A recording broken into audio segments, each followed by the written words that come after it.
Hello guys. तो काफी सारे इंतजार के बाद फाइनली लेटर फ्रॉम काइसुके बाशी का चैप्टर 13 आ चुका है। तो चलिए बिना किसी देरी के इस चैप्टर को शुरू करते हैं। तो अब तक की कहानी में हमने देखा कि रियोशी काफी दिनों से मिसिंग था, जिसके बाद चीफ यू रियोशी को ढूंढने के लिए योत्सुआ जाता है। पर योत्सुआ में चीफ यू और उसके दोस्त योशिदा को किडनैप कर लिया जाता है और हमें पता चलता है कि यह गैंग योत्सुआ काइदेन और रियोशी का बहुत ही पुराना रिलेशन है। और योत्सुआ काइदेन का कैप्टन कोजीरो रियोशी को फोर्स कर रहा होता है कि वो तोमान छोड़ के वापस योत्सुआ काइदेन में आ जाए। और इन सब के बीच में चीफ्यू भी बहुत बुरी कंडीशन में था और आखिर में हमने देखा वहां बाजी चीफ्यू और रियोशी को रेस्क्यू करने के लिए पहुंच जाता है। तो अब देखते हैं इसके आगे की कहानी चैप्टर 13 के साथ, जिसका नाम है डिसअपियर। चैप्टर की शुरुआत में हम देखते हैं कि बाजी योत्सुआ काइदेन में पैर रख चुका था और चीफ्यू समझ नहीं पा रहा था कि आखिर बाजी यहाँ कैसे आया।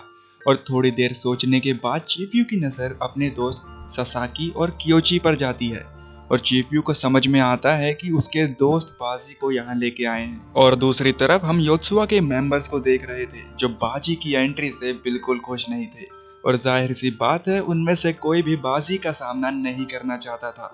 और इसके बाद बाजी की नजर चीफ्यू और रियोशी पे जाती है और बाजी कोजीरो को देखता है, इकलौता इंसान जो बाजी को देखकर मुस्कुरा रहा था। जिसके बाद कोजीरो बाजी से कहता है, बाजी मैंने नहीं सोचा था कि तू यहाँ अकेला आएगा, तू अभी भी नहीं बदला। जिस पर बाजी कहता है, यही बात तुझ पर भी लागू होती है, वही किडनैपिंग, टॉर्चर, तू अभी भी उतना ही घटिया है जितना पहले था। और ये सारी बातें सुनकर चीफ यू कंफ्यूज था कि बाजी और कोजीरो एक दूसरे को पहले से जानते हैं और चीफ यू समझ नहीं पा रहा था कि आखिर फर्स्ट डिवीजन और योत्सुआ काइदेन के बीच में रिलेशन क्या है। और अब बाजी फाइट के लिए तैयार होने लगता है और बाजी चीफ्यू से बोल रहा था, चीफ्यू रियोशी और बाकी लोगों को लेके यहाँ से निकलो, मैं कोजीरो को संभालता हूँ। और इतनी देर में ही कोजीरो बाजी के अचानक से बहुत करीब पहुंचकर अटैक करता है, जिसे बाजी बेयरली डॉज कर पाता है। और कोजीरो की रफ्तार देखकर चीफ्यू हैरान रह जाता है और कोजीरो अपने हाथ में नाइफ रखकर कह रहा था, क्या वो वहीं से शुरू कर सकते हैं जहां से उन्होंने छोड़ा था। और हम देखते हैं कोजीरो ने बाजी के चेहरे पर कट लगा दिया था और बाजी कहता है उसे हराने के लिए एक चाकू काफी नहीं है। और दूसरी ओर चीफ्यू बाहर निकलने के लिए स्ट्रगल कर रहा था और वो साथ ही कोजीरो के नाइफ इस्तेमाल करने पर गुस्सा भी था। और फिर ताकियोची वहां आके चीफ्यू को आजाद करता है और ताकियोची बताता है कि उन्होंने चीफ्यू और योत्सुआ को किडनैप होते हुए देख लिया था और जब वो पुलिस के पास जा रहे थे उन्हें रास्ते में बाजी मिला। और चीफ्यू छूट जाने के बाद ताकियोची को थैंक्स करता है और वो उन तीनों को यहाँ से जल्दी से निकलने के लिए कहता है।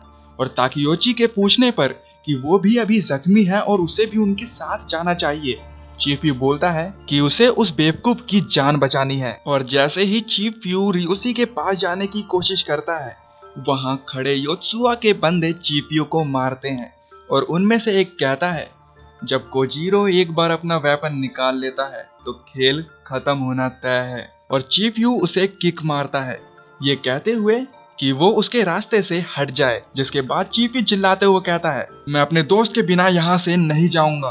और पीछे से रियोशी खड़ा होते हुए चीफ्यू को पंच मारता है और चीफ्यू समझ नहीं पाता आखिर रियोशी ने उसके साथ ऐसा क्यों किया। और चीफ्यू के इसका कारण पूछने पर रियोशी कहता है, चीफ्यू तुम्हें कुछ नहीं पता, मैं योत्सुआ काइदेन का हिस्सा हूँ, मैं हूँ सातो रियोशी, सुसाइड कैप्टन ऑफ योत्सुआ काइदेन। और रियोशी चीफ्यू और बाजी को कहता है आज से वो दोनों उसके सिर्फ दुश्मन हैं। और दूसरी तरफ फाइट के दौरान कोजीरो बाजी से कहता है, तोमान का एक दिन बर्बाद होना तय है, इसी वजह से रियोशी ने तुम्हें छोड़ दिया है। और बाजी कहता है वो इस तरह से तोमान के खिलाफ एक वॉर का न्योता दे रहा है। और उसी वक्त वहाँ एक बंदा चिल्लाते हुए कहता है कि पुलिस यहाँ कभी भी पहुँच सकती है। जिसके बाद कोजीरो वहाँ से जाते जाते कहता है, मैं शुरुआत में तो किसी भी तरह की वॉर में इंटरेस्टेड नहीं था, पर बाजी का चेहरा देखने के बाद अब एक वॉर होगी।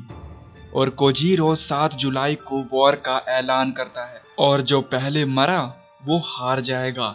और बाजी और चीप यू रियोशी को कोजीरो के साथ जाते देख रहे थे, और इन सब से बाजी रियोशी से काफी नाराज था और रियोशी जाते जाते कह रहा था, बाजी चीप यू मुझे माफ कर देना। और इसी के साथ ये चैप्टर यहीं पर एंड होता है। और गाइस मुझे उम्मीद है आपको वीडियो अच्छी लगी होगी, और अब मैं मिलूंगा आपसे नेक्स्ट वीडियो में। तब तक के लिए बाय।